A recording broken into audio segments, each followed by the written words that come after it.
اٹھتے ہو یا پانی کا جگ انڈیلنا پڑے گا؟ زو نے کمبل میرے اوپر سے کھینچ کے پرے پھینکا۔ سونے دو نا یار۔ میں نے کروٹ بدل کے دوبارہ آنکھیں بند کر لیں۔ میرا خیال ہے یہ الفاظ تمہیں خالی خولی دھمکی لگ رہے ہیں، اس نے دوبارہ تنبیہ کی۔ میں جواب دیے بغیر دم سادھے پڑا رہا۔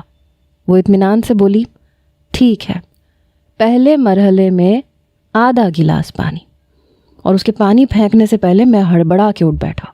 کیا مصیبت ہے یار، اب چھٹی کے دن بھی سونے نہیں دو گی؟ آرام کا کوئی ٹائم ہوتا ہے محترم، 11 بجنے والے ہیں اور تمہاری نیند ہی پوری ہونے میں نہیں آ رہی۔ پتہ ہے میں رات کو کس ٹائم سویا تھا؟ میری بلا سے، اس نے کندھے اچکائے۔ میں تو 11 بجے اپنے روم میں چلی گئی تھی۔ اچھا تکلیف کیا ہے تمہیں؟ میں نے تکیے سے ٹیک لگاتے ہوئے پوچھا۔ اتنی جلدی بھول گئے؟ اس نے آنکھیں نکالی۔ یہ غصہ کسی اور کو دکھانا، ڈرتا نہیں ہوں تم سے۔ اب میں ویسے ہی اٹھ گیا تھا اور اس حالت میں اس سے دب کے بات کرنا مجھے کسی طور گوارا نہیں تھا۔ تیری تو، وہ پھرتی سے میز پہ پڑے پانی کے جگ کی طرف جھپٹی اور میں چھلانگ لگا کے باتھ روم کی طرف بھاگ گیا۔ باتھ روم کا دروازہ کنڈی کرتے ہوئے میں نے دیکھا کہ وہ کمرے سے باہر جا رہی تھی اور مجھے پتا تھا میرے لیے ناشتہ لینے جا رہی ہے۔ ہم دونوں کزنز ہیں اور والدین کی اکلوتی اولاد بھی۔ عذرا، جسے میں ہمیشہ زو کہہ کے بلاتا ہوں، مجھ سے 6 سال چھوٹی ہے۔ اپنی پیدائش کے ساتھ ہی وہ مجھے تحفے میں مل گئی تھی۔ ماں کی گود سے زیادہ وہ میری گود میں پلی بڑی۔ بچپن سے ہی ہم دونوں میں گاڑی چھننے لگی۔ ہم دونوں کا برتاؤ بالکل دوستوں والا تھا۔ جوان ہونے کے بعد بھی یہ رویہ نہیں بدلا تھا۔ لڑکی ہونے کے باوجود وہ مجھ سے ہاتھا پائی کرنے سے بھی باز نہیں آتی تھی۔ اینٹ کا جواب پتھر سے دینا اس کی فطرت ثانیہ تھی، لیکن اس میں بھی کوئی شک نہیں تھا کہ وہ میری چھوٹی سے چھوٹی بات کا خیال ماں بہن کی طرح رکھتی تھی۔ میرے کپڑے استری کرنا، الماری میں ترتیب سے لٹکانا، بستر کی چادر بدلی کرنا، میرے لیے ناشتہ کھانا وغیرہ لے کے آنا اسی کی ذمہ داری تھی۔ والدین کی طرف سے بھی ہم پہ کوئی روک ٹوک نہیں تھی۔ عجیب بات یہ تھی کہ جوان ہونے کے بعد بھی میں نے کبھی اسے ان نظروں سے نہیں دیکھا تھا کہ وہ ایک خوبصورت اور پرکشش لڑکی ہے۔ میرے لیے وہ ایک دوست کی طرح تھی، ایک اچھا، مخلص اور قیمتی دوست جس سے میں ہر بات منوا سکتا تھا۔ غصے میں آ کے اس کی پٹائی کر دیتا تھا اور غلطی پہ ہونے کی صورت میں اس کے تھپڑ اور گھونٹ سے ہنسی خوشی برداشت کر لیتا تھا۔ میری چھوٹی سے چھوٹی بات بھی اس سے پوشیدہ نہیں تھی اور نہ اس نے کبھی اپنے خیالات یا احساسات مجھ سے چھپانے کی کوشش کی تھی۔ والدین کا رویہ ایسا تھا کہ ہم دونوں 2 ماں باپ رکھتے تھے۔ میں کبھی ابو جان اور چچا جان کی محبت میں تمیز نہیں کر سکا اور نہ امی جان اور چچی جان کی شفقت میں کسی ایک کو زیادہ نمبر دے سکا۔ یہی حال زو کا تھا۔ میں نہا کے باہر نکلا تو وہ ناشتے کی ٹرے لے کے میری منتظر نظر آئی۔ تمہیں پتہ ہے نا مجھے انڈے سے الرجی ہے۔ میں نے پلیٹ میں پڑے ابلے ہوئے انڈوں کو دیکھ کے ناک منہ چڑھائی، جن کا چھلکا نفاست سے اتارا گیا تھا۔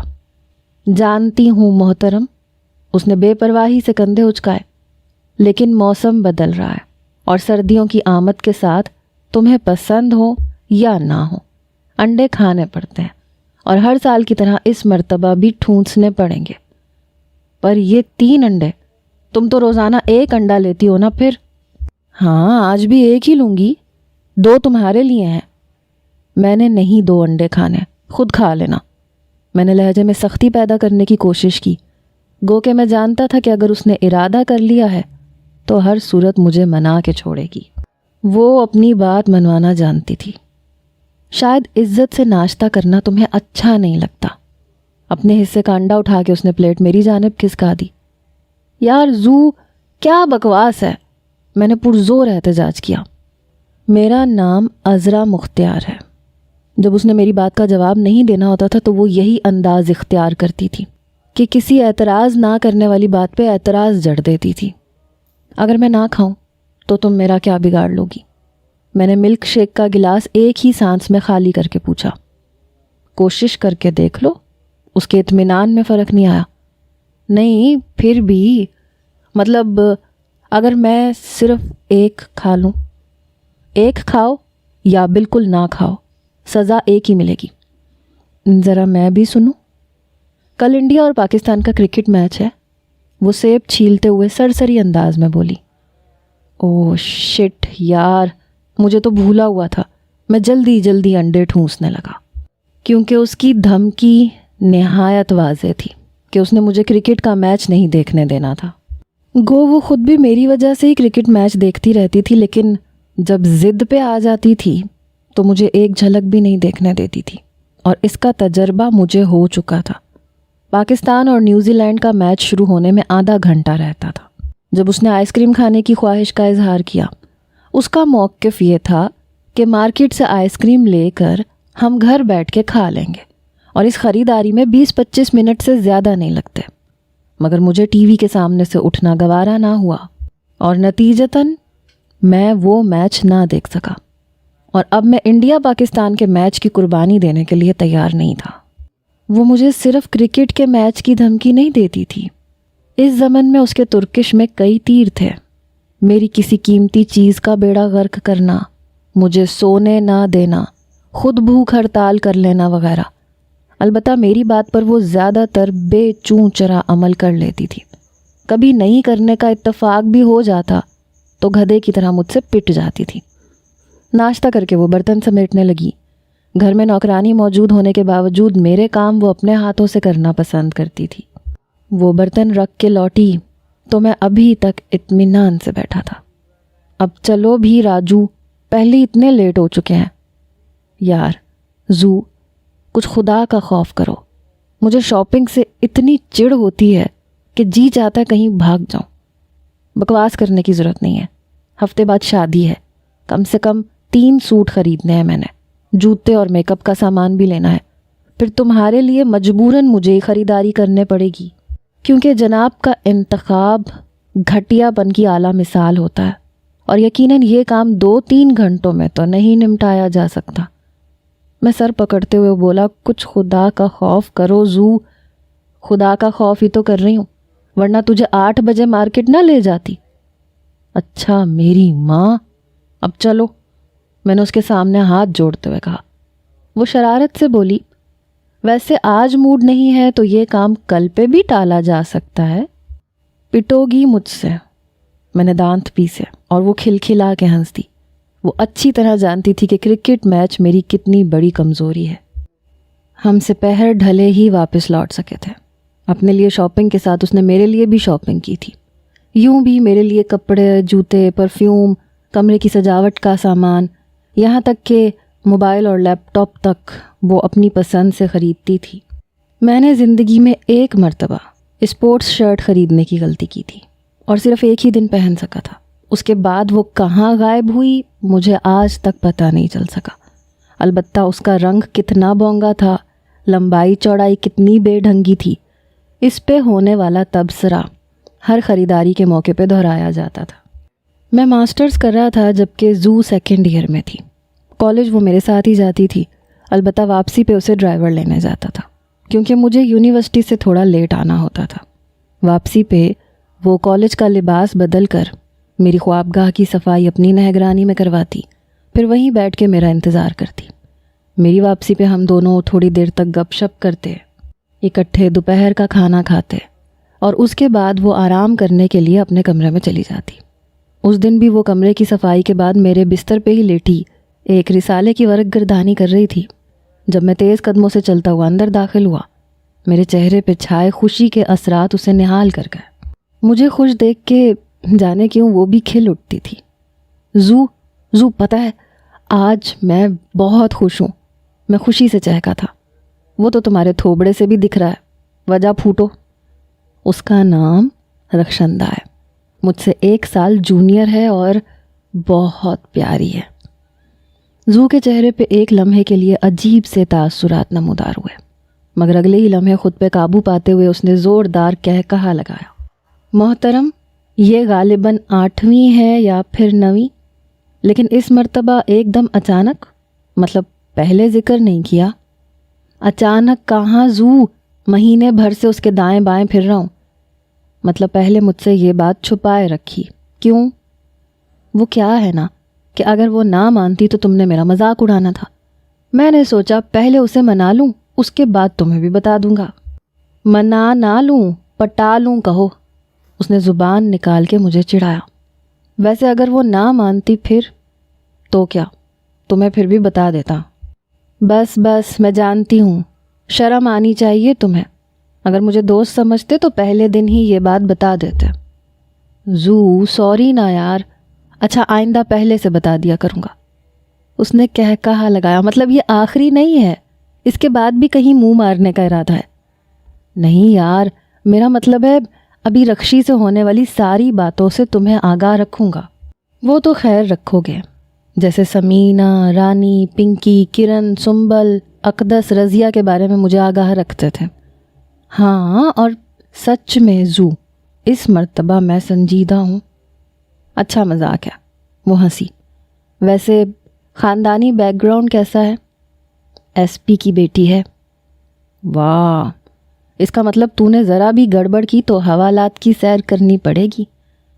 رخشی کے لیے سب قبول ہے۔ میں نے اس کا تصور کرتے ہوئے آنکھیں بند کر لیں۔ کیا بہت خوبصورت ہے۔ اس کے لہجے میں حسد یا رشک جیسا کوئی جذبہ ضرور پوشیدہ تھا، مگر میں نے زیادہ توجہ اس لیے بھی نہیں دی کہ دوسری عورت کے حسن کی تعریف کوئی بھی عورت برداشت نہیں کر سکتی۔ ہاں زو، سرخ سیب کیسے رخسار، موٹی موٹی غلافی آنکھیں، گلابی ہونٹ، سراہی دار گردن، سروقت، یقین کرو اپسرا ہے اپسرا۔ آج تک میں نے اس جیسی حسین لڑکی نہیں دیکھی۔ مطلب پہلے والی تمام سے خوبصورت ہے؟ بے شک۔ تو پھر کب ملا رہے ہو؟ جب کہو۔ ایسا ہے کہ کل میں چھٹی کے بعد ادھر یونیورسٹی میں ہی آ جاؤں گی۔ ٹھیک ہے، میں نے اس بات میں سر ہلا دیا۔ اچھا تم چینج کرو، میں کھانا لاتی ہوں۔ وہ کچن کی طرف بڑھ گئی اور میں سر ہلاتا ہوا واش روم میں گھس گیا۔ اچھا پتہ ہے آج زو تمہیں دیکھنے آئے گی۔ یہ کون ذات شریف ہے؟ رخشندہ مستفسر ہوئی۔ ہم دونوں اس وقت یونیورسٹی کی کینٹین میں بیٹھے چائے پی رہے تھے۔ میری دوست ہے۔ اور پھر اس کی آنکھوں میں جھلکنے والی حیرت دیکھ کے میں نے وضاحت کی، میرا مطلب کزن ہے میری۔ آپ کی کزن کا میرے ساتھ کیا کام؟ وہ بچپن سے ہر میرے کام میں دخیل رہی ہے۔ اب شادی ایسا اہم کام ہے، میں اس کے مشورے کے بنا تو نہیں کر سکتا نا۔ کیا مطلب؟ اگر میں اسے پسند نہ آئی تو آپ مجھے چھوڑ دیں گے؟ رخشی کے لہجے میں حیرت کے ساتھ غصے کا عنصر بھی شامل تھا۔ او ہو، یہ میں نے کب کہا؟ وہ میری رازدار ضرور ہے، مگر اس کا مطلب یہ تو نہیں ہے کہ اس کی وجہ سے ہماری محبت میں کوئی رکھنا پڑ سکتا ہے۔ دیکھ لو جدیر، کہیں یہ نہ ہو وہ کچھ زیادہ ہی ایفیشنسی دکھانا شروع کر دے۔ نہیں جی، وہ ایسی نہیں ہے، میں جلدی سے بولا۔ اچھا دیکھ لیں گے، اب چلو پیریڈ شروع ہونے والا ہے۔ وہ اٹھ گئی اور میں سر ہلاتا ہوا کاؤنٹر کی طرف بڑھ گیا۔ آخری پیریڈ شروع ہونے سے پہلے مجھے زو کا SMS موصول ہوا کہ وہ یونیورسٹی گیٹ پہ پہنچ چکی ہے۔ اوکے، ڈرائیور کو واپس بھیج دو اور خود یونیورسٹی کینٹین میں آ جاؤ۔ جوابی SMS لکھ کر میں رخشی کو کال کرنے لگا۔ یس، اس نے کال اٹینڈ کرنے میں دیر نہیں لگائی تھی۔ زو کینٹین میں ہماری منتظر ہے۔ کیا آخری پیریڈ اٹینڈ نہ کروں؟ ہاں رخشی، وہ اتنی دور سے صرف تمہیں ملنے آئی ہے۔ اوکے، میں پہنچ گئی، کہہ کے اس نے کال منقطع کر دی۔ میرے قدم بھی کینٹین کی طرف اٹھ گئے۔ اس وقت کینٹین میں رش نہ ہونے کے برابر تھا۔ زو نے نسبتاً خالی گوشے میں جگہ سنبھالی ہوئی تھی۔ وہ اس وقت کالج یونیفارم میں ہی تھی۔ میں اس کے سامنے کرسی سنبھال کے بیٹھ گیا۔ کہاں ہے جی ہماری بھابھی؟ بس آنے ہی والی ہے۔ میں نے دروازے کی طرف دیکھا۔ اسے میرے بارے میں بتا دیا تھا نا؟ وہ عجیب سے لہجے میں مستفسر ہوئی۔ ہاں زو، ابھی وہ تمہیں ہی تو ملنے آ رہی ہے۔ الفاظ میرے ہونٹوں پہ تھے کہ رخشندہ کینٹین میں داخل ہوئی۔ یہی ہے؟ اس کے اندر داخل ہوتے ہی زو نے آہستہ سے پوچھا۔ صحیح پہچانا، کہتے ہوئے میں اس کے استقبال کے لیے کھڑا ہو گیا۔ زو نے بھی میری تقلید کی۔ السلام علیکم۔ رخشی نے سلام کرتے ہوئے اپنا ہاتھ مصافحے کے لیے زو کی طرف بڑھایا تھا۔ وعلیکم السلام۔ ہائے بھابھی، بیٹھے؟ زو شوخی سے بولی۔ زو، کیا لوگی، گرم یا ٹھنڈا؟ راجو جی، کینٹین کی پھیکی اور بے مزہ چائے پہ ٹرخانے کی ضرورت نہیں ہے، اور تمہیں پتہ ہے گھر سے باہر میں کس ہوٹل میں کھانا پینا پسند کرتی ہوں۔ تمہیں میں نے نہیں بلایا، سمجھی؟ میں نے آنکھیں نکالی۔ بلانے کو چھوڑو، میری آمد کا مقصد دیکھو۔ آخر میں نے جا کے امی جان اور ابو جان کو راضی کرنا ہے۔ مجھے تمہاری مدد کی بالکل ضرورت نہیں، خواہ میرا بڑا بننے کی ضرورت نہیں ہے. بنوں گی؟ کیا تم مجھے روک سکتے ہو؟ اس نے آنکھیں نکالی. اس ٹائم اسے یہ بھول گیا تھا کہ ہمارے ساتھ کوئی تیسرا بھی موجود ہے. شٹ اپ زو، میں نے اسے ڈانٹ کے خاموش کروانا چاہا. یو شٹ اپ، بھاڑ میں جاؤ تم بھی. اور اس نے رخشی کی طرف دیکھا اور مزید کچھ بھی کہے بغیر اٹھ کے کینٹین سے باہر جانے لگی. اے زو سنو تو، میں نے اسے آواز دی مگر وہ سنی انسنی کرتی باہر نکلتی چلی گئی. سوری رخشی، مگر مجھے اس کے پیچھے جانا پڑے گا. میں رخشی کا جواب سنے بغیر تیز قدموں سے چلتا ہوا کینٹین سے باہر نکل آیا. زو کا رخ یونیورسٹی کے داخلی دروازے کی طرف تھا. میں جانتا تھا کہ اسے وہیں منانے کی کوشش کامیاب ہونے والی نہیں ہے. وہ کسی بھی صورت واپس آنے پہ راضی نہ ہوتی، اور اگر میں اسے بالکل نظر انداز کر دیتا اور اس کے پیچھے نہ جاتا تب تو شاید وہ کئی دن خفگی میں گزار دیتی. میں پارکنگ کی طرف بڑھا. جب تک میں کار پارکنگ سے باہر نکلتا وہ یونیورسٹی سے باہر نکل گئی تھی. جلد ہی میں نے اسے جا لیا. کار اس سے چند گز آگے روک کے میں نیچے اترا. یہ کیا بےہودگی ہے زو؟ میں اس وقت سچ مچ طیش میں تھا. مجھے تم سے بات نہیں کرنی، بے پرواہی سے کہتے ہوئے اس نے میرے قریب سے گزرنا چاہا. میں نے ہاتھ پکڑ کے اسے روکا. آخر ایسا کیا کہہ دیا میں نے کہ تم سیخ پا ہو گئی؟ ایک غیر لڑکی کے سامنے مجھے شٹ اپ کہنا تمہارے نزدیک کوئی بات ہی نہیں ہے. جانے وہ کیا سوچ رہی ہوگی میرے بارے میں. اچھا کار میں بیٹھ کے بات کرتے ہیں. میں نے اسے بازو سے پکڑ کے کار کی سمت کھینچا. خلاف توقع بغیر کسی اعتراض کے وہ کار میں بیٹھ گئی. زو، بات کو سمجھنے کی کوشش کرو.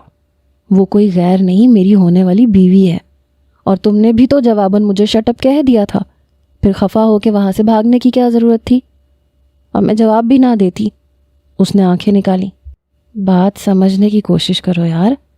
میرے کہنے کا مطلب ہے جب تم نے بدلہ لے لیا تھا تو پھر اٹھ کے کیوں آ گئی؟ جانے کیا سوچ رہی ہوگی رخشی. میں نے اس کا آخری پیریڈ بھی مس کروا دیا. بڑی تکلیف ہو رہی ہے اس کی ذرا سی زحمت پہ، اور میں جو اتنی دور سے چل کے آئی ہوں وہ تمہارے نزدیک کوئی معنی نہیں رکھتا. وہ بھناتے ہوئے بولی. یوں بھی پہلی نہیں ہے کہ اس کی خفگی سے تمہیں کوئی فرق پڑے گا. اچھا یہ دیکھو. میں نے دونوں ہاتھ اس کے سامنے جوڑ دیے. کوئی پیر فقیر ہے تو اس کا واسطہ مجھے معاف کر دو. وہ کھلکھلا کے ہنستے ہوئے بولی. اچھا اب چلو، یا یہیں رات گزارنے کا ارادہ ہے؟ واپس چلیں؟ جی نہیں، اس نے نفی میں سر ہلایا. یہاں سے سیدھا میک ڈونلڈ اور پھر وہاں سے ماں بدولت کو مارکیٹ لے کے جانا. کوئی چیز خریدنی ہے. کیا مطلب کوئی چیز خریدنی ہے؟ میں بوکھلا گیا تھا. کپڑوں کا ایک سوٹ لینا ہے نا یار. اس دن 3 سوٹ لیے تھے، ان میں سے ایک تائی جان نے اپنے لیے رکھ لیا، اب ایک اور خریدنا پڑے گا. تو کون سا تمہاری شادی ہو رہی ہے کہ 2 سوٹوں سے گزارا نہیں ہو سکتا؟ تم نے چلنا ہے کہ نہیں؟ وہ دوبارہ سنجیدہ ہو گئی تھی. میں نے سر جھٹکتے ہوئے کار آگے بڑھا دی کہ اس سے بحث کرنا پتھر سے سر ٹکرانے کے مترادف تھا. کھانا ہم باہر ہی کھا کر آئے تھے، اس لیے وہ میرے کمرے میں رکنے کے بجائے اپنے کمرے کی طرف بڑھ گئی اور میں موبائل نکال کے رخشندہ کو کال کرنے لگا. مگر اس نے نمبر بیزی کر دیا، گویا وہ سخت خفا تھی. میں نے 2-3 بار اس کا موبائل فون نمبر ڈائل کیا مگر وہ بار بار بیزی کرتی رہی. تنگ آ کے میں نے کوشش کرنا ہی ترک کر دیا. رات کو یہ بات میں نے زو کو بتا دی. اس میں ناراض ہونے والی کیا بات ہے؟ اس نے حیرانی ظاہر کی. واہ کیا خوب ارشاد فرمایا. جب تم کینٹین سے نکل کے بھاگی تھیں تو وہ کیا تھا بی بی؟ وہ اطمینان سے بولی. وہ تو تم نے میری توہین کی تھی، بھاگنے کے علاوہ میرے پاس کوئی چارہ ہی نہیں تھا. زو کچھ تو شرم کرو یار. میں رخشی کو اکیلا چھوڑ کے تیرے پیچھے بھاگتا رہا. وہ ترکی بترکی بولی. تو میں کیا کبھی تیرے پیچھے نہیں بھاگی؟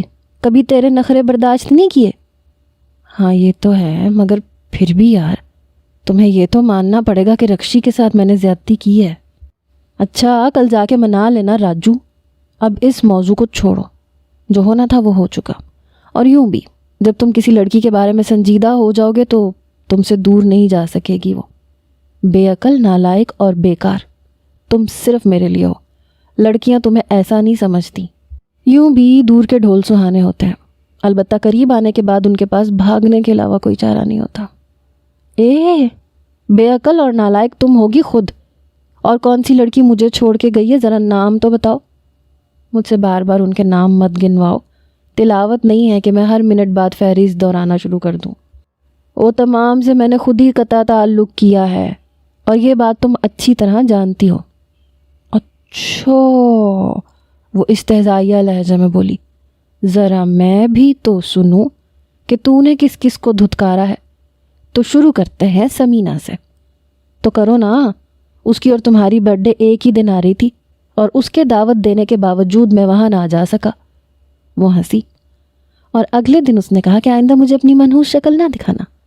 نہیں جی، ایسی کوئی بات نہیں ہوئی تھی، بس مجھے دیکھ کے وہ کترا کے نکل گئی اور میں بھی اپنے راستے پہ چل پڑا۔ اپنے نہیں، کرن کے راستے پہ کہو۔ اور جسے تم کترا کے نکل جانا کہہ رہے ہو نا، اس کی تشریح میں یہی کہا جا سکتا ہے کہ میں تیری منحوس شکل نہیں دیکھنا چاہتی۔ میں جوش سے بولا، کرن کو تو میں نے خود کہا تھا کہ اب تیرے میرے راستے الگ ہیں۔ واہ، وہ ہنسی۔ یہ بھی بتاؤ نا کہ کب کہا تھا؟ میں نے زور و شور سے کہا، جب بھی کہا ہو، کہا تو میں نے ہی تھا نا۔ اچھا، میں بتا دیتی ہوں۔ اتوار کے دن تم نے اس سے وعدہ کیا تھا کہ اسے لنچ کراؤ گے۔ وہ ہوٹل میں تیرا انتظار کرتی رہی اور تم… ہاں، میں اپنی منحوس کزن کو ہاسپٹل پھراتا رہا۔ اسے فوڈ پوائزن ہو گیا تھا، جو ہر کھانا آخری کھانا سمجھ کے کھاتی ہے۔ میں بھناتے ہوئے بولا، بات تو پوری ہونے دو۔ اس کے لبوں پہ مسکراہٹ رقصاں تھی۔ اگلے دن وہ کسی اور لڑکے کے ہاتھ میں ہاتھ ڈالے چہل قدمی کر رہی تھی۔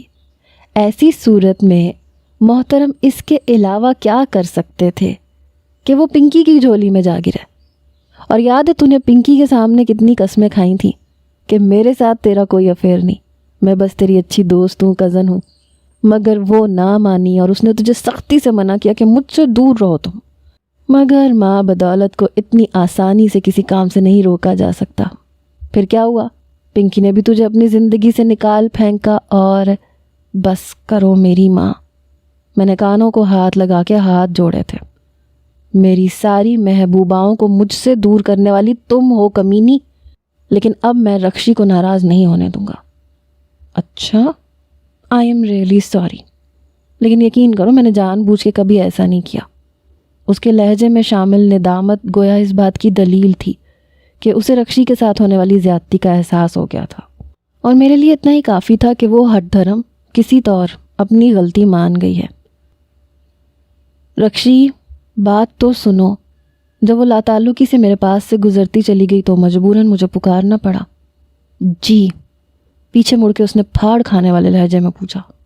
آئی ایم ریئلی سوری جدیر صاحب، میں اتنی گھٹیا اور فالتو نہیں ہوں، نہ تمہاری محبت میں مری جا رہی ہوں۔ تم نے سوچا بھی کیسے کہ یوں میری توہین کرو گے اور میں معاف کر دوں گی؟ رکشی، میرا نام رخشندہ ہے، انڈرسٹینڈ؟ اوکے مس رخشندہ اظہر صاحبہ، مجھے صفائی پیش کرنے کا موقع تو دو نا۔ فرماؤ۔ وہاں کینٹین میں بیٹھ کے اطمینان سے بات کرتے ہیں۔ سوری، لیکن یہ حقیقت ہے کہ کینٹین پہ نعمان میرا منتظر ہے، اور اس کی موجودگی میں تمہاری کوئی بات نہیں سن سکتی۔ کیا؟ میں غم و غصے سے چیخ پڑا تھا۔ ہوش میں تو ہو تم؟ ہاں، اور اب تم بھی ہوش میں آ جاؤ۔ نعمان مجھے تم سے پہلے بھی پروپوز کر چکا ہے، اور میری تمہاری طرف مائل ہونے کے باوجود اس کے دل میں میری چاہت کم نہیں ہوئی، جبکہ تمہارے دل میں کبھی میری چاہت تھی ہی نہیں۔ نہیں، یہ جھوٹ ہے، میں نے پرزور انداز میں تردید کی۔ جھوٹ کیسے؟ کیا ایک تھرڈ کلاس لڑکی کو منانے کے لیے تم نے مجھے کینٹین میں بلا کے میرا تماشا نہیں بنایا؟ شٹ اپ، تھرڈ کلاس ہوگی تم خود، بلکہ تمہاری پوری فیملی۔ خبردار، اگر آئندہ میری کزن کے بارے میں اس طرح کے گندے الفاظ استعمال کیے تو زبان گدی سے کھینچ لوں گا۔ بھاڑ میں جائے تیری محبت اور خود تم۔ زو کے بارے میں اس کے ریمارکس سن کر میرا دماغ ایک دم گھوم گیا تھا، اور پھر اس کا جواب سننے کے لیے میں وہاں رکا نہیں تھا۔ اوے راہگیر، میرا قریبی دوست مظہر ہمیشہ مجھے جدیر کے بجائے راہگیر کہتا تھا۔ اس وقت وہ یونیورسٹی کے لان میں گڑی سنگی بینچ پہ بیٹھا مجھے ہاتھ کے اشارے سے اپنی جانب بلا رہا تھا، جبکہ میرا رخ اس وقت پارکنگ ایریا کی طرف تھا، کیونکہ میں جانتا تھا کہ اس دن میرا پڑھائی میں جی نہیں لگنا تھا۔ مظہر کو دیکھتے ہی میرے قدم اس کی جانب اٹھ گئے کہ اس وقت کسی ایسے مخلص کی ضرورت مجھے شدت سے محسوس ہو رہی تھی۔ کدھر بھاگے جا رہے ہو یار؟ تمہیں تو رخشندہ بھابھی کو منانے جانا تھا نا؟ ہاں، رخشندہ بھابھی، میں طنزیہ انداز میں کہتے ہوئے اس کے ساتھ بیٹھ گیا۔ مجھے لگتا ہے کچھ غلط ہو گیا ہے۔ اس نے سوالیہ نظروں سے میری جانب دیکھا، مجھے خاموش پا کے دوبارہ بولا، کیا میرا اندازہ ٹھیک ہے؟ میں نے اس بات میں سر ہلایا۔ ہاں، کچھ ایسا ہی ہے، میں اس سے تعلق توڑ آیا ہوں۔ غصے میں لگتے ہو، اس نے سمجھنے والے انداز میں سر ہلایا۔ اچھا چلو پہلے کچھ ٹھنڈا ہو جائے پھر مجھے تفصیل بتانا کہ کیا ہوا ہے۔ پتہ نہیں خود کو سمجھتی کیا ہے۔ کہا نا ابھی نہیں۔ اس نے میرا بازو پکڑ کے کینٹین کی سمت کھینچا اور میں اس کے ساتھ چل پڑا۔ جانتے ہو، پیار محبت کے کھیل میں کئی ایسے مراحل آتے ہیں کہ محبوب سے قطع تعلق کرنے کو جی چاہتا ہے، مگر یہ ایک عارضی کیفیت ہوتی ہے۔ جس سے محبت ہوتی ہے گلے شکوے بھی اسی سے ہوتے ہیں۔ میں خاموشی سے اس کی باتیں سنتا رہا۔ کینٹین میں جا کے اس نے 2 کولڈ ڈرنکس منگوائیں۔ میں نے ایک ہی سانس میں پوری بوتل ختم کر دی۔ ٹھنڈے مشروب نے میرے اندر ابلتی تپش کو کم کیا اور میں کچھ بہتر سوچنے کے قابل ہوا۔ اب بتاؤ کیا بات ہوئی؟ مظہر اپنا کولڈ ڈرنک ختم کر کے مستفسر ہوا۔ بس کیا بتاؤں یار، بڑی مشکل سے رکشی کو اپنا بنایا تھا اور بڑی آسانی سے گنوا دیا۔ اس نے منہ بناتے ہوئے کہا، تھوڑی وضاحت کرنے سے یقیناً تمہارے دانت گھس نہیں جائیں گے، اور میں نے پوری تفصیل اس کے سامنے دہرا دی۔ وہ اطمینان سے بولا، اس میں سراسر تمہاری غلطی ہے۔ میری غلطی کیسے ہو گئی؟ میں نے احتجاجی لہجے میں کہا، تمہاری کزن ضروری تھی یا محبوبہ؟ کزن سے تم گھر میں بھی نمٹ سکتے تھے، اس وقت ضرورت تھی کہ تم رکشی کو تسلی دیتے۔ یوں بھی تمہاری ساری محبوبائیں اسی لڑکی کی وجہ سے برگشتہ ہوئی ہیں۔ یار رکشی کے ساتھ تو میری لڑائی نہیں ہوئی تھی، میں اور زوئی آپس میں جھگڑے تھے، پھر وہ خفا ہو کے چل دی، مجبوراً مجھے اس کے پیچھے جانا پڑا۔ یقین کرو اگر میں اس وقت یہ نہ کرتا تو بعد میں اس نے ہفتہ بھر مجھ سے بات نہیں کرنی تھی، اور ناراضگی کی حالت میں وہ کھانا پینا بھی چھوڑ دیتی ہے۔ اور تو چھوڑ دے، پہلے تمہاری بیوی ہے، اس کے بعد کوئی اور ہے، مگر وہ میرے ساتھ بہت زیادہ مخلص ہے۔ تمہیں کیا پتا وہ کس طرح سے میری چھوٹی چھوٹی ضرورتوں کا خیال رکھتی ہے۔ اس کی ناراضگی مجھ سے برداشت نہیں ہوتی۔ ویسے میں تمہارے نقطہ نظر سے متفق نہیں ہوں، لیکن چلو مان لیتے ہیں کہ تم اسے منانے کے لیے اس کے پیچھے بھاگے۔ اسے منا لیا۔ اب رکشی کو جو غصہ آیا ہوا تھا اس کا تدارک کون کرتا؟ تو منتیں کرتا تو رہا ہوں، وہ خود تعلق نہیں رکھنا چاہ رہی تو میں کیا کر سکتا ہوں؟ غلط، بالکل غلط۔ جب اس نے غصے کی حالت میں تمہاری کزن کو 3rd کلاس کہہ ہی دیا تھا تو تمہیں اس بات پہ اتنا سیخ پا ہونے کی کیا ضرورت تھی؟ تم جانتے نہیں کہ ایک عورت دوسری عورت سے کتنا زیادہ حسد محسوس کرتی ہے۔ اگر عذرا تمہاری کزن کے بجائے سگی بہن ہوتی تو شاید رکشی کو اتنا غصہ نہ آتا۔ اور معاف کرنا، تمہاری کزن نے ہر وقت تمہارے کام میں روڑے ہی اٹکائے ہیں۔ نہیں، میں نے نفی میں سر ہلایا۔ مجھے غصہ اس بات پہ نہیں آیا تھا کہ اس نے زو کو برا بھلا کہا۔ اس سے پہلے وہ اپنے اور نعمان کے بارے میں ایسی گفتگو کر چکی تھی کہ غصہ کرنا میری مجبوری بن گیا تھا۔ جب اسے مجھ سے زیادہ نعمان کی محبت چاہیے تھی تو بھاڑ میں جائے۔ ہو سکتا ہے اس نے نعمان کا ذکر تمہیں جلانے کے لیے کیا ہو۔ یہ الفاظ ابھی مظہر کے ہونٹوں پہ تھے کہ رخشندہ نعمان کے ساتھ کینٹین میں داخل ہوئی۔ میرا رخ داخلی دروازے کی طرف ہی تھا۔ خود ہی دیکھ لو، میں نے اسے دروازے کی طرف متوجہ کیا۔ کیا دیکھ لوں؟ مظہر نے منہ بنایا۔ گھنٹہ بھر پہلے اس نے تمہیں کہا تھا کہ نعمان کینٹین پہ اس کا منتظر ہے، اور وہ اب اس کے ساتھ کینٹین میں داخل ہو رہی ہے۔ اس سے کیا ظاہر ہوتا ہے؟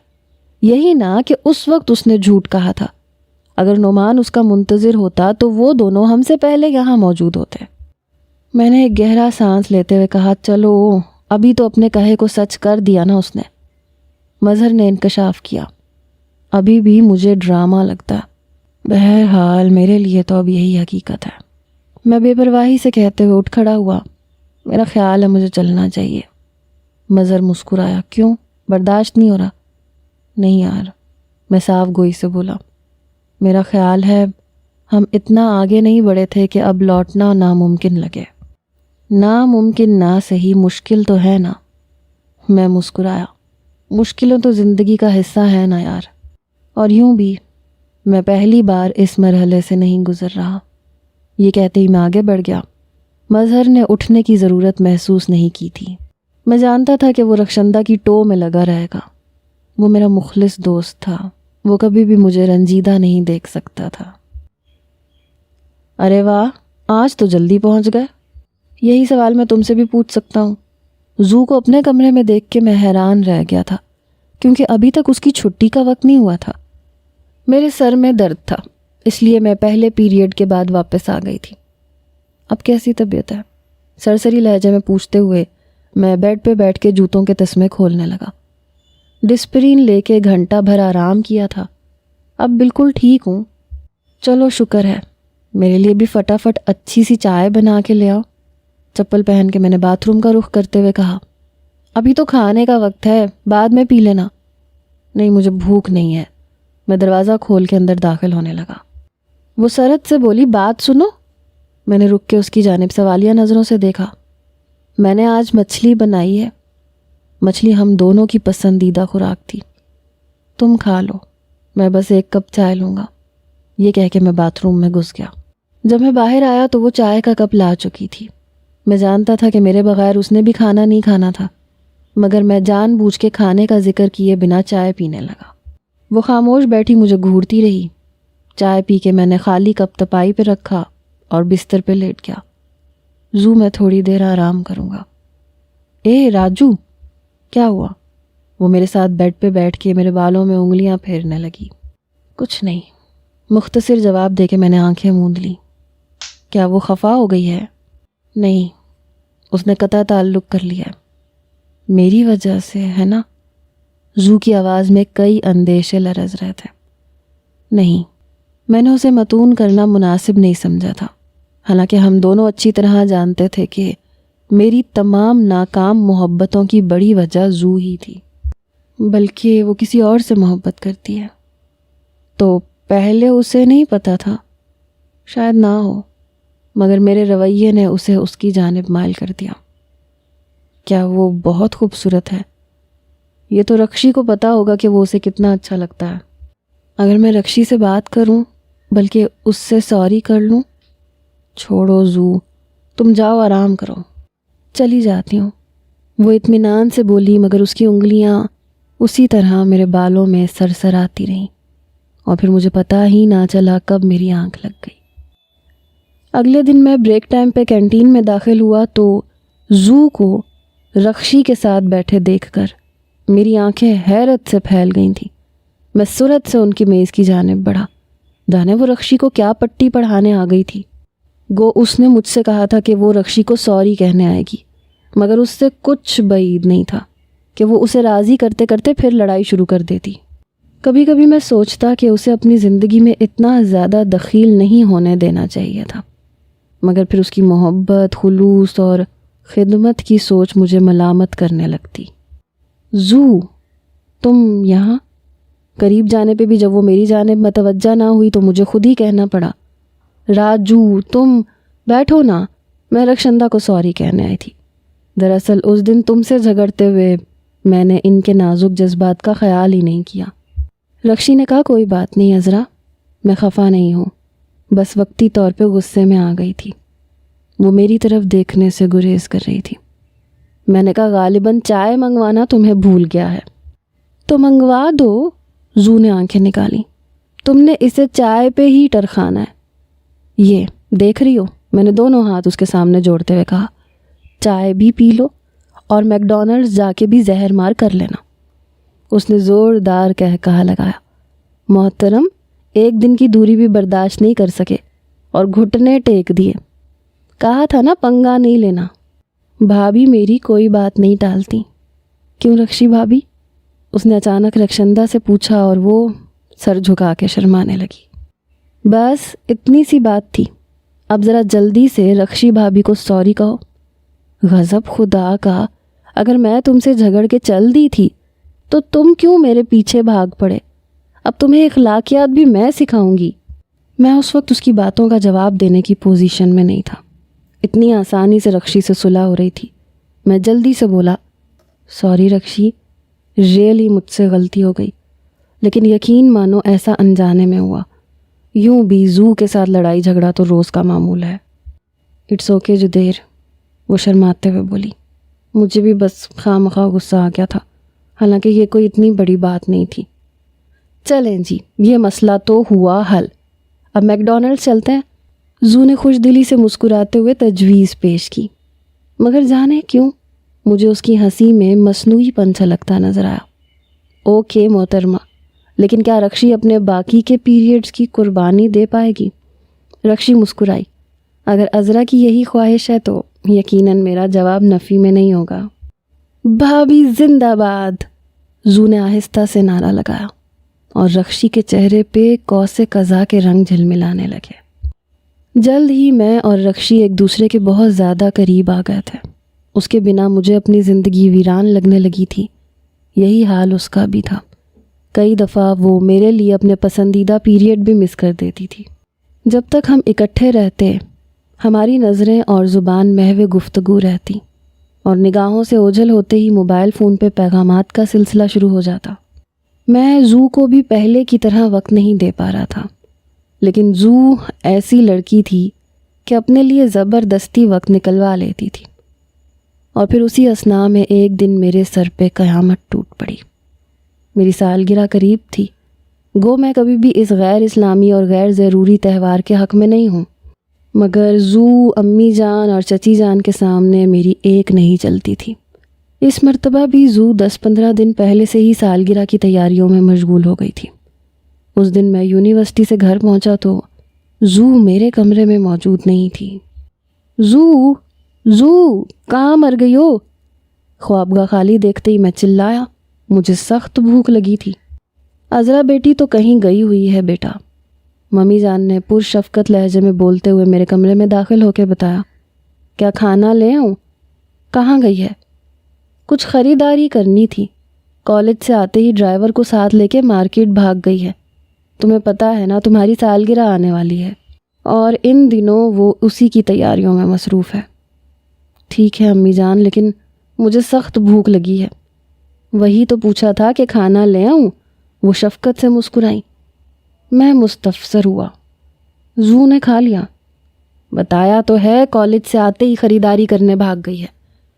اچھا ٹھیک ہے امی جان، اسے واپس آنے دیں، جب تک میں فریش ہو جاتا ہوں ہم اکٹھے ہی کھا لیں گے۔ چلو جیسے تمہاری مرضی بیٹا، لیکن 2-3 منٹ میرے لیے بھی نکال لو، ایک ضروری بات کرنی ہے۔ جی حکم امی جان، میں سوالیہ نظروں سے ان کی جانب دیکھنے لگا۔ بیٹا اب عذرا اور تم جوان ہو گئے ہو، تمہارے ابو اور چچا کا ارادہ ہے کہ اس دفعہ تمہاری سالگرہ اور تم دونوں کی منگنی کی تقریب اکٹھے منعقد کی جائے۔ منگنی؟ ماں جی، ہم دونوں کی؟ مگر کس سے؟ امی جان نے ہلکا سا کہا لگایا۔ پاگل نہ ہو تو، آپس میں، اور کس سے؟ ہم دونوں۔ مگر امی جان، میرے چہرے پہ 12 بجنے لگے تھے۔ اچھا زیادہ ڈرامہ کرنے کی ضرورت نہیں ہے، مجھے پتہ ہے من میں تو لڈو پھوٹ رہے ہیں جناب کے۔ امی جان نے مجھے بات مکمل نہیں کرنے دی، پھر آہستہ سے میرا کان مروڑتے ہوئے وہ کمرے سے رخصت ہو گئیں، مگر مجھے سوچوں کے جس گرداب کے حوالے کر گئیں وہ اس سے بے خبر تھیں۔ میں نے کبھی زو کے متعلق اس انداز سے سوچا ہی نہیں تھا۔ میری آنکھوں کے سامنے رکشی کا اشکوں بھرا چہرہ لہرانے لگا۔ زو کی واپسی تک میں اسی طرح سوچوں میں ڈوبا رہا اور فریش ہونے کے لیے واش روم تک بھی نہیں جا سکا۔ راجو دیکھو تو، میں نے تمہارے لیے کتنا پیارا سوٹ خریدا ہے۔ زو خوشی سے چہکتے ہوئے کمرے میں داخل ہوئی، مگر میرے چہرے پہ نظر پڑتے ہی وہ سنجیدہ ہو گئی۔ اے راجو، خیر تو ہے نا؟ بوتھا کیوں پھلا رکھا ہے؟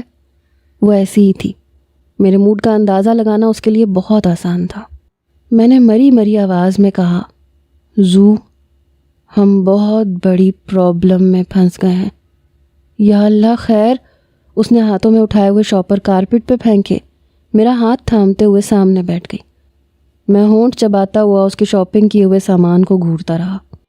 اب کچھ پھوٹو گے بھی یا یوں ہی ٹینشن میں مبتلا رکھو گے؟ چند سیکنڈ سے زیادہ صبر کرنا اس کے بس سے باہر تھا۔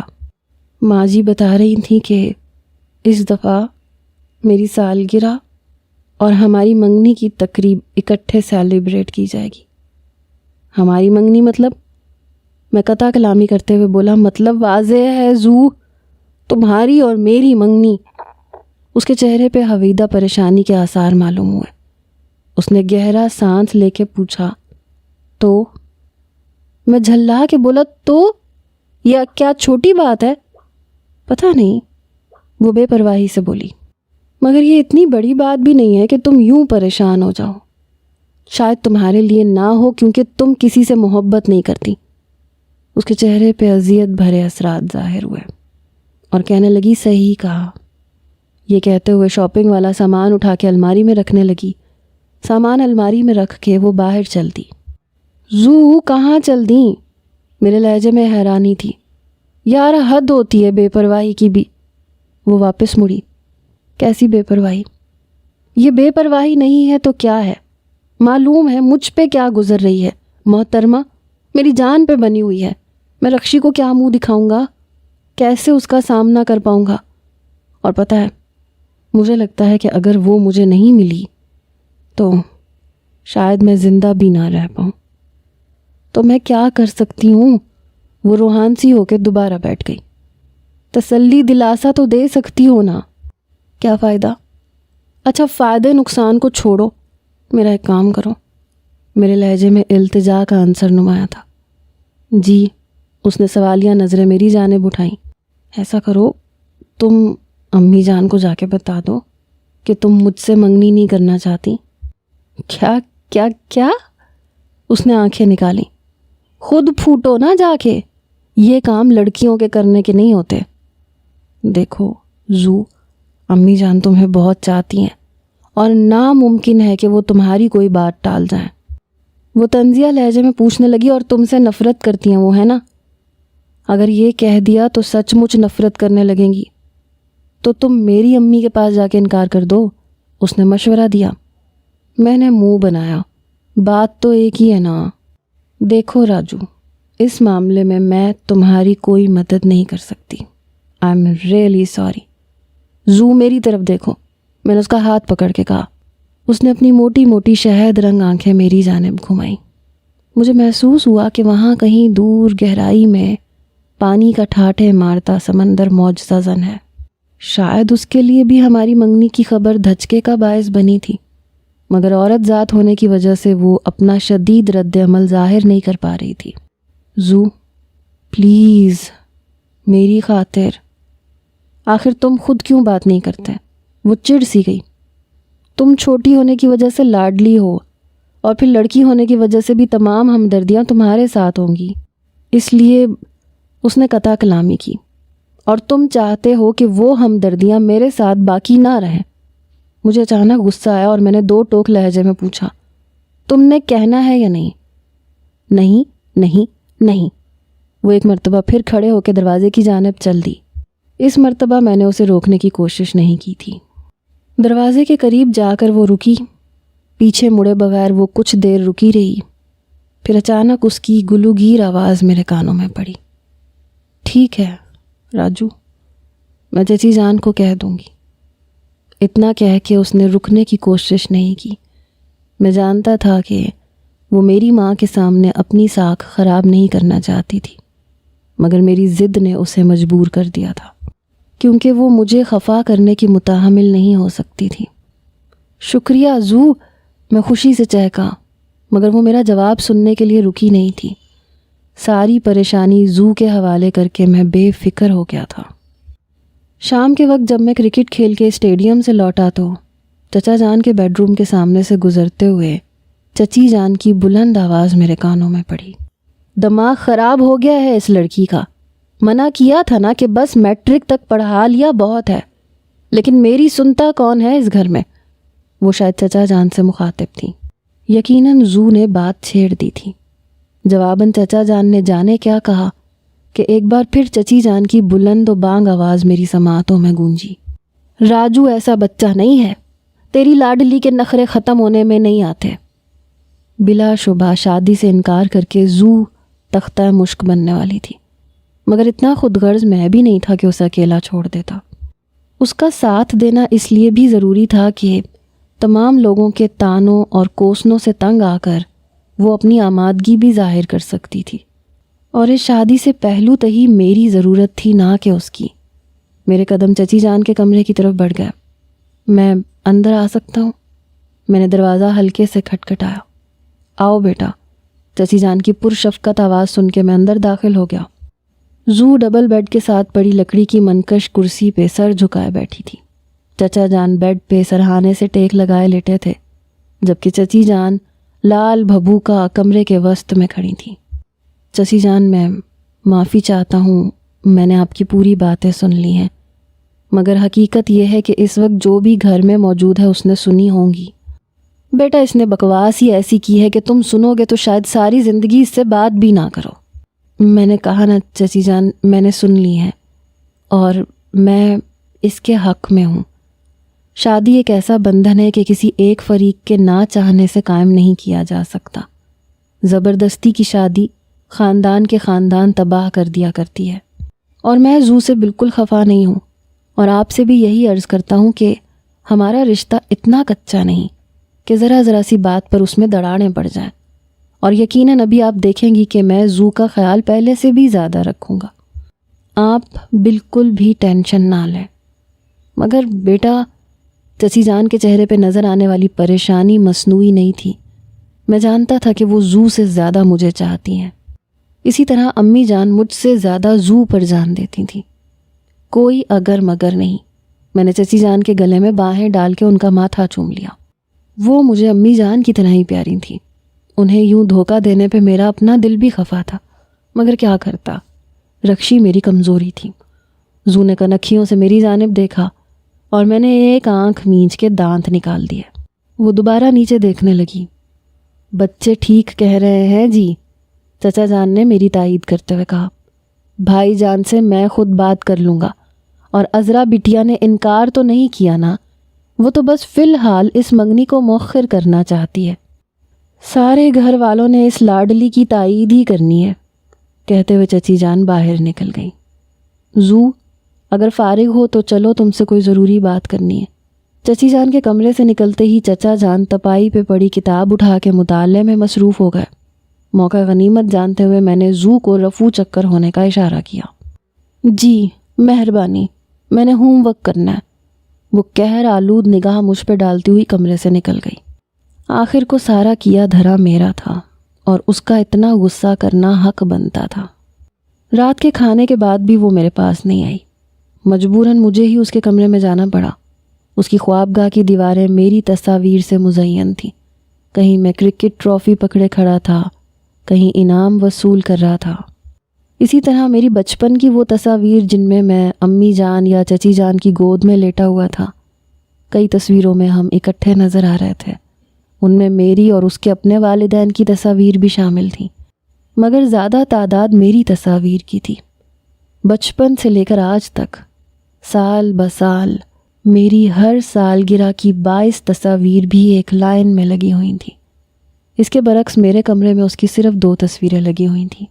ایک تصویر اس کے بچپن کی تھی جب میں نے اسے گود میں اٹھایا ہوا تھا، اور دوسری تصویر ایک تقریری مقابلے میں فرسٹ پوزیشن کی ٹرافی وصول کرتے ہوئے کھینچی گئی تھی۔ دیکھو جی، آج ماں بدولت خود کنیز کے لیے کافی بنا کے لائے ہیں۔ کافی کا کپ تپائی پہ رکھتے ہوئے میں نے مزاحیہ انداز میں کہا، راجو خوشامد کی ضرورت نہیں ہے، ٹھیک ہے نا؟ اور ابھی میں نے سونا ہے۔ آپ برائے مہربانی یہ کافی واپس لے جائیں۔ زو، کیا ہے یار؟ چچی جان نے کون سا گولی مار دی ہے تمہیں جو موڈ اتنا خراب ہو گیا ہے؟ وہ میرے ساتھ بات ہی نہیں کر رہی ہیں، اور کیا گولی لگنے کی تکلیف اس سے زیادہ ہوتی ہے؟ تو میں نے تمہاری طرفداری کی تو تھی، اس کے علاوہ میں کر بھی کیا سکتا تھا؟ یوں بھی چند دن کی یہ بات ہے، پھر آئی گئی ہو جائے گی بات۔ تم نے میری نہیں اپنی طرفداری کی تھی، اور یہ تمہاری بھول ہے کہ یہ بات آئی گئی ہو جائے گی۔ یہ تانا مجھے ساری عمر سننا پڑے گا۔ تمہیں تو سب معصوم سمجھیں گے۔ مطلب اب مجھے اس بات کے تانے ملیں گے کہ تم نے میرے لیے قربانی دی ہے نا؟ اسے جذباتی طور پہ بلیک میل کرنے کے لیے مجھے سنجیدہ ہونا پڑا۔ وہ ایک دم سنبھلتے ہوئے بولی، ایسا میں نے کب کہا؟ تم ہر بات کا الٹ مطلب لے لیتے ہو۔ تو اس بات کا مطلب کیا بنتا ہے؟ وضاحت کرنا پسند کرو گی تم؟ Okay sorry. میں ذرا جذباتی ہو گئی تھی۔ میرا موڈ دیکھتے اس نے ایک دم سوری کہنا شروع کر دیا۔ چونکہ غلطی میری اپنی تھی اس لیے میں نے فی الفور صلح کر لی۔ یہ لو کافی پیو۔ میں نے کافی کا مگ اس کی جانب بڑھایا۔ وہ مگ تھامتے ہوئے بولی، راجو، امی جان سچ میں بہت زیادہ خفا ہیں۔ مائیں کبھی ناراض نہیں ہوا کرتی پگلی۔ یہ فلسفہ اپنے پاس رکھو۔ اس نے منہ بنایا۔ اچھا 2 ماہ صبر کر لو، اس کے بعد یہ جھگڑا ہی نہیں رہے گا۔ بھلا وہ کیسے؟ بتانا ضروری ہے؟ نہیں، وہ بڑے اطمینان سے بولی، بلکہ بہت ضروری ہے۔ دیکھو، امتحان کے بعد میں امی جان سے بات کروں گا کہ وہ رشتہ لے کے رخشی کے گھر چلی جائیں، اور میری شادی کے بعد، میں نے چٹکی بجاتے ہوئے کہا، ٹائیں ٹائیں فش۔ وہ آہستہ سے بولی، صحیح کہا۔ اچھا مجھے نیند آئی ہے۔ شاید تمہیں خوشی نہیں ہوئی؟ نہیں، بہت خوش ہوں میں۔ یہ کہہ کے اس نے کمبل اپنے اوپر لے لیا۔ خیر اتنی جلدی تجھے سونے تو نہیں دوں گا۔ میں نے کمبل اس کے اوپر سے کھینچ کے نیچے قالین پہ پھینک دیا۔ راجو کیا ہے یار؟ وہ روحان سی ہونے لگی۔ وہ مجھے سچ مچ سخت اپسٹ لگ رہی تھی۔ کیا ہو گیا تمہیں؟ میں نے اس کی ناک پکڑ کے مڑوڑی۔ بتایا تو ہے مجھے نیند آ رہی ہے۔ اچھا سو جاؤ۔ میں نے کمبل اٹھا کے دوبارہ اس پہ پھینکا اور باہر نکلنے لگا۔ مجھے یقین تھا کہ وہ مجھے آواز دے کے روک لے گی، مگر وہ خاموش رہی۔ میں نے دروازے کے قریب رکتے ہوئے پیچھے مڑ کے دیکھا۔ وہ کمبل میں روپوش ہو چکی تھی۔ ایک دم مجھے غصہ آ گیا۔ اس نے سخت بےہودگی کا مظاہرہ کیا تھا۔ اس کے انداز سے ظاہر تھا کہ وہ جان بوجھ کے ایسا کر رہی ہے۔ یقیناً وہ میری موجودگی سے بھی واقف تھی۔ میں چند لمحے کھڑا وہیں اسے گھورتا رہا اور پھر سر جھٹک کے کمرے سے باہر نکل آیا۔ صبح کی نماز کے بعد وہ میرے لیے خود ناشتہ لایا کرتی تھی۔ حد تو یہ ہے کہ ہم دونوں میں اگر کوئی ناراضگی ہوتی تو بھی اس کے اس معمول میں کوئی فرق نہیں آتا تھا۔ اس دن بھی حسب معمول وہ مخصوص وقت پر ناشتے کی ٹرے اٹھائے میرے پاس پہنچ گئی۔ اس کے سلام کا جواب دے کے میں خاموشی سے ناشتہ کرنے لگا۔ رات والی بات نہ چاہتے ہوئے بھی میری سوچوں میں سرگرداں تھی۔ خلاف توقع وہ بھی خاموش سی تھی۔ ہم دونوں نے خاموشی سے ناشتہ کیا۔ برتن سمیٹتے ہوئے اس نے آہستہ سے پوچھا، کوئی اور چیز چاہیے؟ میں نے نفی میں سر ہلانے پہ اکتفا کیا۔ وہ بھی مزید کچھ بولے باہر نکل گئی۔ کالج سے واپسی پہ دن کا کھانا اس نے میرے ساتھ ہی کھایا، لیکن بات چیت سے گریز کیا۔ اپنے معمول کے مطابق رات کو ڈنر کرنے کے بعد وہ دوبارہ میرے کمرے میں آئی اور خاموشی سے بیڈ کے ساتھ پڑی کرسی پہ بیٹھ گئی۔ میں اس سے بات کیے بنا کمبل میں ہو گیا۔ اس نے آہستہ سے پوچھا، شاید تم سونے لگے ہو؟ جی، میں مختصر بولا۔ اوکے، آرام کرو۔ وہ اٹھ کے جانے لگی۔ اس کا یہ رویہ اس بات کا غماز تھا کہ اس نے اپنی ماں کی خفگی کو بہت شدت سے محسوس کیا ہے۔ زو، بات سنو۔ وہ بمشکل دروازے تک پہنچ پائی تھی کہ میں نے اسے آواز دی۔ جی۔ وہ رک کے پیچھے مڑی۔ ادھر آؤ۔ میں تکیے سے ٹیک لگا کے بیٹھ گیا۔ وہ دوبارہ کرسی پہ آن بیٹھی۔ خفا ہو؟ نہیں۔ وہ نفی میں سر ہلا کے دیوار پہ لگی تصاویر کو گھورنے لگی۔ میں اسے سمجھانے لگا، یار مائیں بھی کبھی اولاد سے خفا رہی ہیں۔ آج نہیں تو 2 دن بعد 3 دن بعد دیکھ لینا ان کا موڈ بحال ہو جائے گا۔ اس نے اپنی موٹی موٹی شہد آنکھیں میری جانب گھمائیں، جن میں ہزاروں لاکھوں شکوے جھلک رہے تھے۔ راجو چھوڑو اس موضوع کو، کوئی اور بات کرو۔ جب تک تیرا موڈ ٹھیک نہیں ہو جاتا میں کیسے کوئی اور بات کر سکتا ہوں؟ ٹھیک ہی تو ہے، کیا ہوا میرے موڈ کو؟ زو، میں مانتا ہوں کہ یہ میرا کام ہے، مگر تم جانتی ہو کہ رخشی کی میری زندگی میں کیا اہمیت ہے۔ تو نے ہمیشہ میرے لیے قربانی دی ہے، ایک احسان اور صحیح۔ اگر اس کے بعد بھی تمہارے ذہن میں کوئی اندیشہ ہے تو چلو صبح میں سارا الزام اپنے سر پہ لے لوں گا۔ اب خوش؟ راجو، حمید ندیم حمید لکھتا ہے، اب سمجھ آئے ہیں اسباب جدائی کے مجھے۔ بات کچھ اور تھی، میں اور سمجھ بیٹھا تھا۔ اسی شعر میں اگر میں تھوڑا رد و بدل کر لوں کہ کب سمجھ پاؤ گے اسباب میری وحشت کے؟ بات کچھ اور ہے، تم اور سمجھ بیٹھے ہو۔ کیا مطلب؟ میں سمجھا نہیں۔ میرے لہجے میں حیرانی تھی۔ ہر بات سمجھائی نہیں جا سکتی۔ بہرحال میں خفا نہیں ہوں، اور تمہیں بھی ضرورت نہیں ہے اعتراف جرم کی۔ اچھا، میری سالگرہ کی تیاریاں کہاں تک پہنچی؟ اس کا ذہن بٹانے کی خاطر میں نے موضوع بدلنا مناسب سمجھا۔ مکمل ہے، بس مہمانوں کی لسٹ رہتی ہے، وہ اکٹھے بیٹھ کے تیار کر لیں گے۔ پچھلے سال والی لسٹ میں رخشی کے نام کا اضافہ کر دو اور بس، میں نے اطمینان سے کہا۔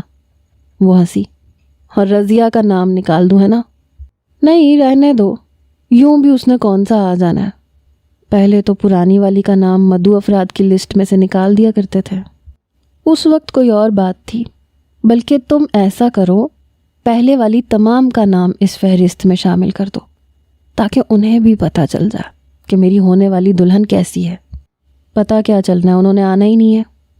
اچھا، میرے لیے کوئی ڈھنگ کا لباس خریدا یا پہلے کی طرح جھاکی مارتی رہی ہو؟ راجو صاحب، اگر تمہیں لباس کی پہچان ہوتی تو مجھے مارکیٹ میں خوار ہونے کی ضرورت نہ پڑتی۔ یاد ہے نا ایک مرتبہ تو نے شرٹ خریدی تھی؟ یہ ہاتھ دیکھ رہی ہو؟ میں نے دونوں ہاتھ جوڑتے ہوئے اس کے سامنے باندھ دیے۔ اب خوددارا اس شرٹ کو بخش دو۔ وہ کاریگر بھی شاید اس جہان فانی سے کوچ کر گیا ہوگا، مگر اس کی سلائی ہوئی شرٹ کی نحوست ابھی تک میرے گلے کا ہار بنی ہوئی ہے۔ وہ شرٹ جس کے پہننے کی توفیق میرے نصیب میں ہی نہیں تھی۔ وہ کھلکھلا کے ہنس دی۔ ہی کی ضرورت نہیں ہے۔ اچھا ٹھہرو، میں تمہیں دکھاتی ہوں میں نے کیا کیا خریدا ہے۔ وہ الماری کی طرف بڑھ گئی۔ کریم کلر کا سوٹ، اسی رنگ کی جرابیں، کالے شوز۔ وہ مجھے ایک ایک چیز دکھانے لگی۔ یار، عورتوں کو جو میچنگ کی بیماری ہوتی ہے نا، میں نے کانوں کو ہاتھ لگایا۔ بس اللہ معاف کرے۔ اس نے آنکھیں نکالی۔ زیادہ نخروں کی ضرورت نہیں ہے، سمجھے؟ بڑی ہے غصہ دکھانے والی۔ میں نے اسے چڑھایا۔ تو دکھاؤں گی نا غصہ، وہ سچ مچ تب گئی۔ دکھا لو، بس چند ماہ کی بات ہے۔ جب میری رخشی آ جائے گی پھر دیکھوں گا کیسے روب جماتی ہو۔ دیکھ لوں گی اسے بھی۔ اگر اس نے تمہاری پٹائی شروع کر دی تو میں نے نہیں چھڑوانا، سمجھی نا؟ اس کی مجال کہ وہ مجھے ہاتھ بھی لگائے۔ اچھا یار، یہ سامان واپس الماری میں رکھو۔ سامان رکھو الماری میں۔ وہ غصے میں بڑبڑاتے ہوئے الماری کی طرف بڑھ گئی۔ کل میری سالگرہ کی پارٹی ہے اور تم نے ضرور آنا ہے۔ ہم اس وقت کیفیٹیریا میں بیٹھے تھے جب میں نے یہ ذکر چھیڑا۔ کتنے بجے؟ چائے کا خالی کپ اپنے سامنے سے ہٹاتے ہوئے وہ مستفسر ہوئی۔ رات 8 بجے۔ پاپا سے اجازت لینی پڑے گی۔ مجھے نہیں پتا، میں نے منہ بناتے ہوئے کہا۔ تمہیں آنا پڑے گا۔ میں قطع کلامی کرتے ہوئے بولا، آنا پڑے گا۔ جدیر، سمجھنے کی کوشش تو کرو نا، اگر پاپا نے منع کر دیا تو؟ تم آج یونیورسٹی سے واپسی پہ انکل سے پوچھ لینا۔ اگر انہوں نے منع کر دیا تو پھر پارٹی رات کے بجائے دن کو ہو جائے گی، مگر تمہاری شمولیت ضروری ہے، نہیں تو تانے دے دے کے زو میرا جینا اجیرن کر دے گی۔ رخشی عجیب سے لہجے میں بولی۔ اتنا ڈرتے ہو اس سے؟ بات ڈرنے کی نہیں ہے، بس میں اس کے سامنے نیچا نہیں ہونا چاہتا۔ چلو ٹھیک ہے، میں شام کے وقت تمہیں کال کر کے بتا دوں گی۔ اور میں نے اس بات میں سر ہلا لیا۔ میرا خیال ہے اب چلنا چاہیے۔ اپنا پرس سنبھالتے ہوئے وہ کھڑی ہوئی اور میں سر ہلاتے ہوئے کاؤنٹر کی طرف بڑھ گیا۔